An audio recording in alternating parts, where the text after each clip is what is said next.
All right, this video today is going to be for anyone that's looking to build a custom home on some sort of large plots of land here in North Florida, really Southwest Florida in general, because we just got done with a client meeting here, and I'm sure you guys are watching this video actually right now, so it was a pleasure to meet you guys. But right behind me is 2.4 acres of land, and we were going over what it is going to be like to build on this property. Now it is a lot more different than building on your traditional quarter-acre lot, which that's what we talk about all on this channel, is typically building on a quarter-acre lot.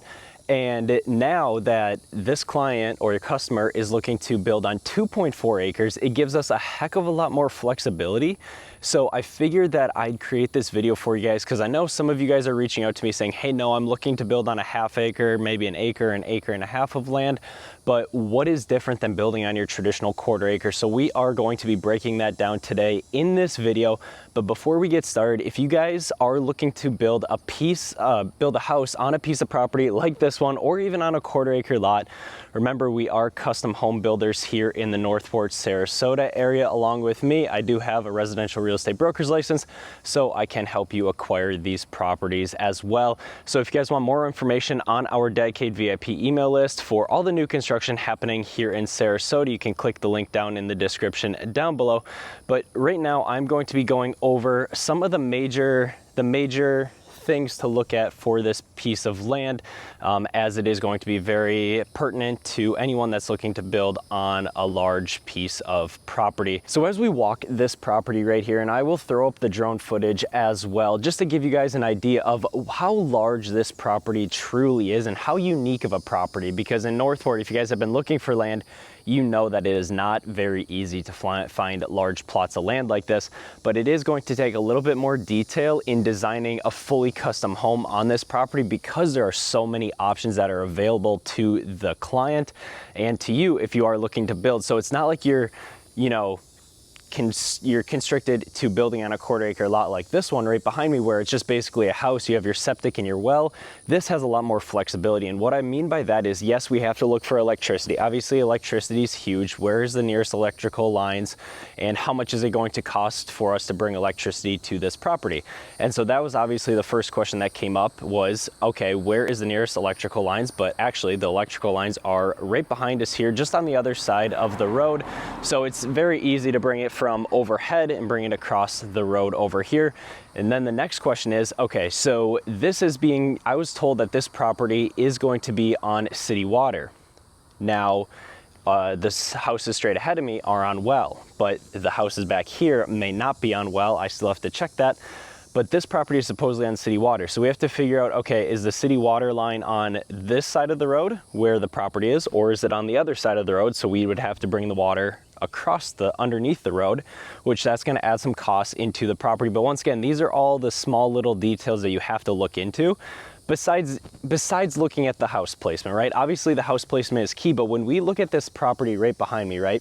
It's definitely a unique property because there's not as many hardwood trees such as this lot right over here on the other side. And the reason why is because this subject property is going to be more in an AE flood zone.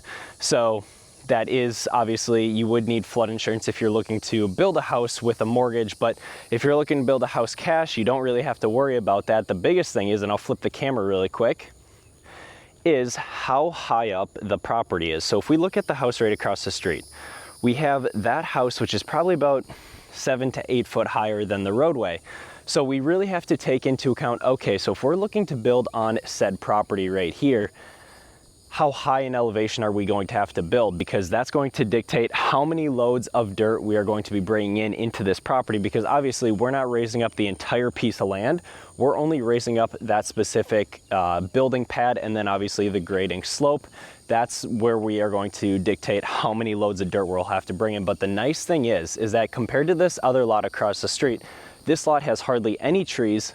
It's going to be a lot easier for us to clear the property and clear the land overall, because as you guys can see, it's mainly all grass. And I'm going to flip the camera once again, and you guys will see that this property is just mainly underbrushing. And then yes, there are a few hardwood trees right up in there, but other than that, it's actually a fairly easy lot to clear.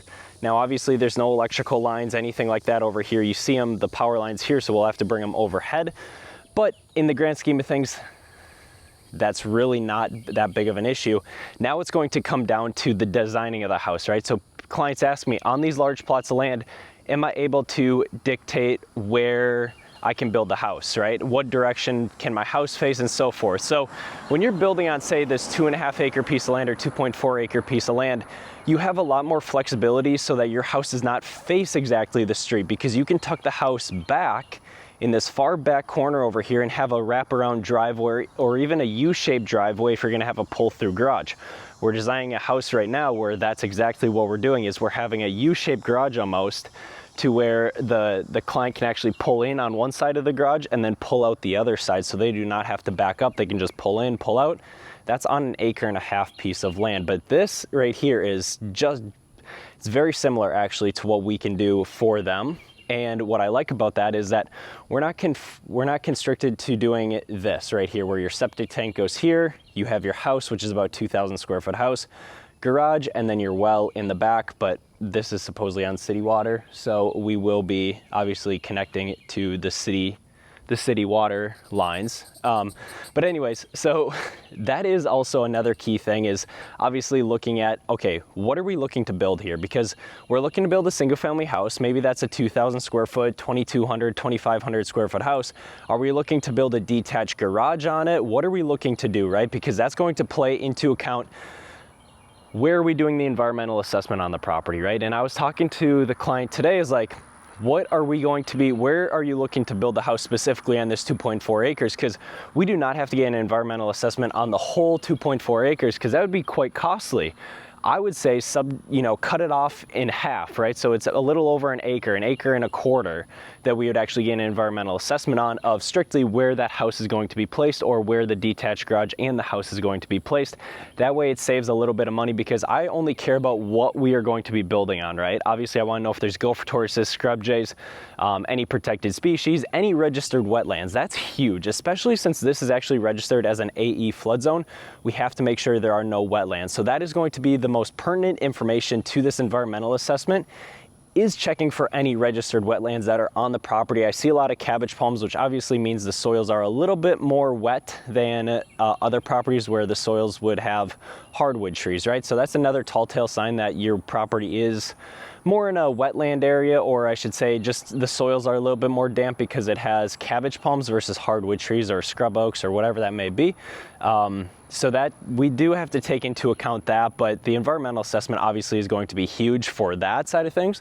I'm not too worried about the gopher tortoises, because like I said, this is a 2.4 acre piece of land. If there's a gopher tortoise and they don't want to move it, or they don't want to pay to have that little guy moved, we can build the house in another location that's away from the gopher tortoise, that we do not have to disturb them. That's the beauty of building on more than a 1/4 acre piece of land. We actually have some flexibility. So like gopher tortoises, scrub jays, wetlands, stuff like that are going to be huge, pertinent information for a 1/4 acre lot. But when we're building on 2.4 acres or even 1 acre, there is some flexibility to where gopher tortoises aren't that much of a headache, scrub jays aren't that much of a headache, along with obviously where the electrical lines are, stuff like that, because it is a little bit of a larger property, so we have more surface or more area along the road to pull from the electricity poles. So that is a lot of information that we did pull. Now I did say that is the difference between the large plots and the small plots, and now you may be like, Noah, what should you really go with, right? And it all comes down to personal preference and the budget, right? So if you're looking to build a house where you're like, I just want to get into a 2,000 square foot house, have a little bit of land, but not go crazy on spending too much money on the land price itself. This 2.4 acres, say it's $175,000. You can get a 1/2 acre for $50,000 and you still be able to achieve what you're looking to achieve with having a little bit more flexibility, having a little bit more room from your neighbors and all that. So realistically, 1/4 acre is the smallest you'd obviously go. 1/2 acre is a double lot, so think of it as 2 houses side by side, where you could have 1 house but then a vacant lot on the other side, or you can plop that house right in the middle so your neighbors aren't right next to you, right? And then obviously there are two lots, 3 lots, 4 lots even combined to create 3/4 of an acre, or even 1 acre in size, which is fantastic when it comes to building, because you can tuck your house back a little bit so you're not straight up front like that house right here. So if I go over here, you're not so close to the road like these homes. You'd be tucked way further back, so you do not have to worry about neighbors seeing you. You can put a privacy gate, privacy fence, all that good stuff to where it doesn't even look like there's a house back there. And that's what I like about what we're going to be doing with this 2.4 acres is we're going to be tucking the house back a little bit further. So it's very private, very secluded, but yet it's still a very elegant house design. So I hope that breaks down a little bit of buying on a quarter lot versus buying a 2 acre, 1 acre piece of property. Some of the benefits actually far outweigh buying a larger plot of land than the smaller plots of land, because it could save you a little bit, because a Gopher tortoise on a quarter acre lot is about $6,000 to $8,000 to remove. But if you have to relocate a little guy, a little Gopher tortoise on a larger piece of land, you can relocate on your property, which was only going to cost like $2,000. So it is a good cost savings if you think about it. But overall, if you guys are looking to buy a piece of land, you guys want us to actually walk your property specifically to see if there's any red flags when it comes to building a piece of land. Not only can I walk the land, but I will also bring my GC partner, general contracting partner, Josh Whitlow, who will also be able to walk it, point out any red flags to make sure it is an actual buildable piece of land, since that's really what we specialize here in Northport, Florida. And honestly, I don't know any other real estate broker that actually goes out and walks it to make sure the land is buildable before you even purchase this property. So if you guys have questions, remember we do have a dedicated VIP email list for you guys to check out. It's 100% free, link is in the bio. And if you guys have any other just general questions about building or real estate, you can reach out to me and my team with our contact information down below. But once again, I appreciate you guys checking out this video, and we will catch you guys all on the next one.